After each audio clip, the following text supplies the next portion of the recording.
ಇದು ನಮ್ಮ 26 ಜನ ಕಾಶ್ಮೀರದಲ್ಲಿ ಉಗ್ರರು ಕೊಂದಾಕಿದ್ರು. ಅದಾದ ಮೇಲೆ ಉಗ್ರರಿಗೆ ಸಹಾಯ ಮಾಡ್ತಾ ಇರೋರು ಯಾರು, ನೆಲೆ ಕೊಟ್ಟಿರೋರು ಯಾರು? ಪಾಕಿಸ್ತಾನದವರು.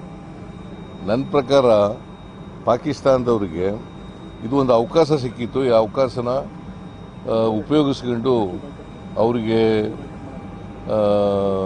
ಇನ್ನೂ ಹೆಚ್ಚಿನ ರೀತಿಯಲ್ಲಿ ಉಗ್ರರಿಗೆ ಮತ್ತೆ ಅವರು ಪಾಕಿಸ್ತಾನದವರು ಮತ್ತೆ ಸಹಾಯ ಮಾಡಬಾರ್ದು, ಅವರಿಗೆ ಸಹಕಾರ ಕೊಡಬಾರ್ದು, ಉಗ್ರರ ನಾಶ ಮಾಡ್ತಕ್ಕಂಥ ಕೆಲಸವನ್ನು ಮಾಡಬೇಕು. ಇದು ನಮ್ಮ ಒಂದಿಷ್ಟು ಜನ ಶಾಸಕರು ಸಚಿವರು ಬೇರೆ ಬೇರೆ ತರ ಮಾತಾಡ್ತಿದ್ದಾರೆ. 4 ಫ್ಲೈಟ್ ಹೋದು ಏನ್ ಮಾಡಿದ್ರು ಅದನ್ನ ಬಿಟ್ಟರು, ನಮ್ಮ ಹೆಣ್ಮಕ್ಳಿಗೆ ನ್ಯಾಯ ಸಿಗ್ಲಿಲ್ಲ ಅಂತೇಳಿ ಕಾಂಗ್ರೆಸ್ ಪಕ್ಷದ ಕೆಲವು ಶಾಸಕರು ಮಾತಾಡ್ತಿದ್ದಾರೆ. ಈಗ ಅವರವರ ಅಭಿಪ್ರಾಯಗಳನ್ನು ಅವರು ವ್ಯಕ್ತ ಮಾಡಿದ್ದಾರೆ. ಕಾಂಗ್ರೆಸ್ಸಿನ ಕೆಲವರು ಶಾಸಕರು ಅವರ ಅಭಿಪ್ರಾಯಗಳನ್ನು ವ್ಯಕ್ತ ಮಾಡಿದ್ದಾರೆ. BJPಯವರು ಕೂಡ ಕೆಲವು ಶಾಸಕರು ವ್ಯಕ್ತ ಮಾಡಿದ್ದಾರೆ.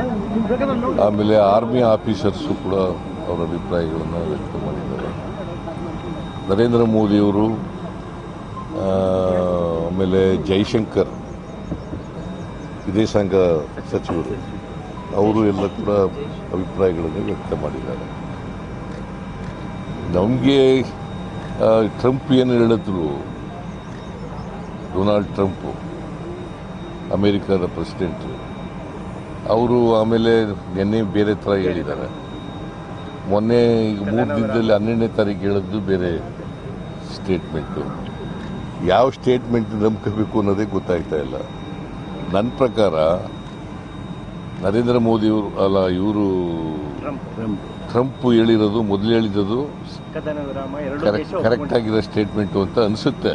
That's what I feel. ಒಂದಿಷ್ಟು ಜನ ಶಾಸಕರು ಸಚಿವರು